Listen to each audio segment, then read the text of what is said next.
Welcome to unique গুনগুন। আজকে আমরা বেরিয়ে পড়েছি নতুন গন্তব্যে। আজকে আমাদের গন্তব্য হচ্ছে পূর্ব মেদিনীপুর পাঁচরোল গ্রাম। এই পাঁচরোল গ্রামে যেতে গেলে আপনাকে নয় হাওড়া থেকে বাস ধরতে হবে, নয় আপনি গড়িয়া থেকেও ধরতে পারেন, যেভাবে ইচ্ছা আপনি আসতে পারেন। এই পাঁচরোল গ্রামে আপনি গেলে দেখতে পাবেন প্রাচীন কিছু নিদর্শন, প্রাচীন হারিয়ে যাওয়া কিছু সংস্কৃতি। এখানে রয়েছে প্রাচীন ভারতের কিছু বিখ্যাত মন্দির এবং তাদের হারিয়ে যাওয়া কিছু নিদর্শন, যেগুলি এই গ্রামে আসলে আপনারা দেখতে পাবেন। এখন আমরা গন্তব্যের দিকে এগিয়ে চলেছি। আর বাস থেকে আমরা খুব সুন্দর দৃশ্য উপভোগ করছি, চারিদিকে সবুজ আর সবুজে ভরা। এখন আমরা নামবো গিয়ে আলমগিরি বাজার, সেখান থেকে ম্যাজিক পার্ক।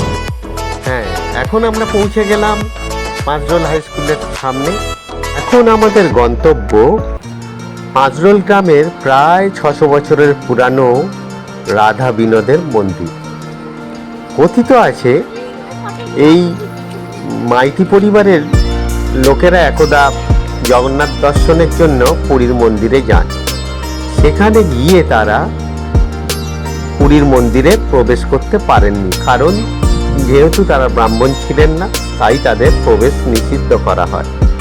তখন তারা ঠিক করে তারা ব্রাহ্মণ ধর্মে দীক্ষিত হবে এবং সেখানে গিয়ে তারা উপনয়ন কার্য সম্পন্ন করেন এবং তারা মাইতি থেকে হন মহাপাত্র, মনস্থির করেন এবং এই মন্দিরটি স্থাপন করেন। ঘুরে দেখা যাক মন্দিরের চারিপাশ।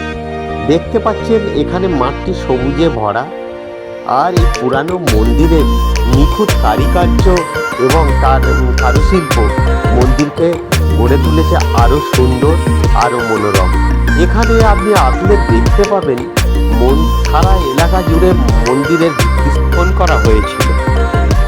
দেখুন, এটি হলো মন্দিরের ঢোকার সামনের রাস্তা। এবার আপনি চলে আসুন আস্তে আস্তে মন্দিরের সামনে। দেখুন, এটা প্রায় 600 বছর আগে কিভাবে এটাকে তৈরি করা হয়েছিল, আপনারা কাছ থেকে দেখলে আপনারা বুঝতে পারবেন যে এর মন্দিরের তৈরির যে শৈলী, এটা খুব নিখুঁত এবং এটা টোটালি তৈরি হয়েছিল গোল গোল পোড়া ইট দিয়ে। কথিত আছে এই ইটগুলো এখানে তৈরি হয়নি, এগুলো নৌকায় করে অন্য কোনো জায়গা থেকে আনা হয়েছিল। এই মন্দিরের যে রঙের ব্যবহার করা হয়েছিল সেটা সম্পূর্ণ প্রাকৃতিক এবং ভেষজ উপায়ে তৈরি। আপনি কাছ থেকে দেখলে দেখতে পাবেন যে এই রং প্রায় 600 বছর অতিক্রান্ত, তবু এই রং এখনো নিখুঁত, যার রং এখনো মলিন হয়নি। যে জমিদার পরিবার এই মন্দিরে স্থাপন করেছিলেন, তাদের এখনো বংশধররা এই এলাকা জুড়ে বাস করছে। এবার লক্ষ্য করুন মন্দিরের গম্বুজের বিভিন্ন কারুকার্য, কি নিখুঁত করে পোড়ামাটির কাজ দিয়ে কারুকার্য এবং প্রাকৃতিক রঙের ব্যবহার করা হয়েছে। দেখুন, আমরা একটু এগিয়ে গিয়ে খুব ভালো করে দেখানোর চেষ্টা করছি যে এর রং এখনো কিভাবে মন্দিরের গায়ে লেগে আছে। এটা যে প্রাচীন মন্দির, তার কোনো নতুন করে রং করা হয়নি, সেটা আপনাদের দেখানোর চেষ্টা করছি। এখন আপনাদের যে মন্দিরটি আপনাদের দেখানোর চেষ্টা করলাম, এটি ঠিক তার পরের প্রজন্মের তৈরি ষড়ভুজের মন্দির, তার একটু পাশেই অবস্থিত। এটা প্রায় এর বয়স প্রায় 300 থেকে 350 বছরের মধ্যে। এটি দেখুন, এটি কিভাবে তার প্রাচীন শৈলীর ঐতিহ্য বহন করছে, আপনারা দেখুন। এটি হচ্ছে ষড়ভুজের মন্দির। ঠিক তার আগে আপনাদের দেখালাম সবচেয়ে পুরানো মন্দিরটি, সেটি হলো রাধা বিনোদের মন্দির। এটি হচ্ছে ষড়ভুজের মন্দির। এবার আপনাদের দেখাবো এই ষড়ভুজের মন্দিরের যে বিগ্রহটি সম্পূর্ণরূপে কাঠের তৈরি।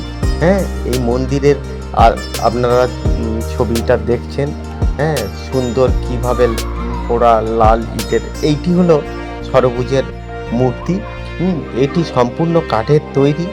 এর রং দেখুন, এর রংটি দেখলে আপনার মনে হতে পারে যে সবে মাত্র এই মূর্তিটির রং করা হয়েছে, কিন্তু তা না, এটি 300 বছর আগেকার রং এবং সম্পূর্ণ ভেষজ রং। হ্যাঁ, এবার চলুন আবার ফিরে যাওয়া যাক সেই রাধা বিনোদের মন্দির। আপনারা দেখছেন তার দিয়ে মন্দিরটি পুরো ঘেরা রয়েছে, কারণ এই মন্দিরটি অনেক পুরানো হয়েছে। কিছু কিছু জায়গায় এগুলোর জায়গা থেকে চুন সুরকি খসে পড়ছে, তাই এই মন্দিরটিকে ঘিরে দেওয়া হয়েছে। এই মন্দিরটি দেখতে পাচ্ছেন, এই মন্দিরের গম্বুজের মাথায় একটি চক্র ছিল। এই চক্রটা ছিল বজ্র নিরোধক। এই চক্রটি পড়ে যাওয়ার পরে এই মন্দিরের মাথায় বজ্রপাত হয় এবং মন্দিরের কিছুটা অংশ কেটে যায়। এখন যে অংশটা আপনাদের দেখাচ্ছি, এই অংশটির থেকে এই মন্দিরটি পুরো আলাদা করা, কারণ এইখানে তখনকার দিনে ঠাকুরের সব উৎসবের নাচ গান এবং মন্দিরের বিভিন্ন কার্যকলাপ হয়ে থাকে।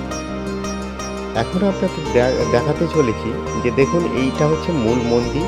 তার পাশের যে অংশটা দেখালাম তার কতটা একটা গ্যাপ রয়েছে।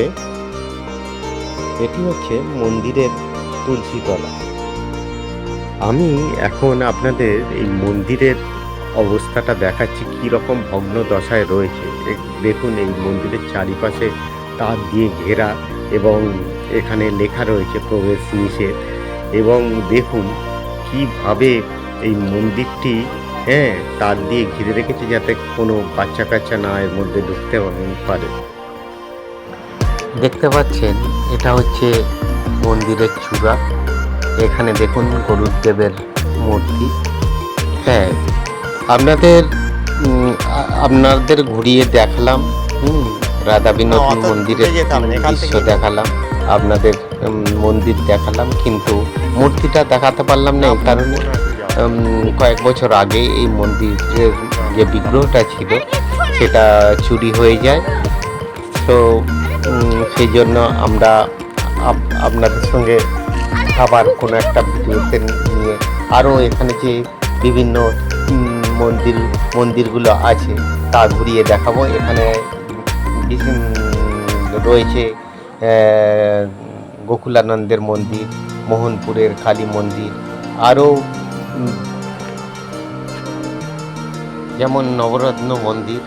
হ্যাঁ, আরও অনেক মন্দির আছে। আপনারা যদি আমাদের এই ভিডিওটাকে পছন্দ করেন, লাইক ও সাবস্ক্রাইব করুন, এবং যদি ওইসব মন্দির সম্বন্ধে আপনারা আরও জানতে চান, বিস্তারিতভাবে জানতে চান, তাহলে আপনারা পার্ট 2 বলে কমেন্ট সেকশানে কমেন্ট করুন। আমরা কমেন্টের জন্য অপেক্ষা করলাম। Thank you, bye bye. আজকের জন্য এইটুকু, দেখা হবে আবার পরের ভিডিওতে। আমরা অপেক্ষায় রইলাম, বেশি করে শেয়ার ও কমেন্ট করুন।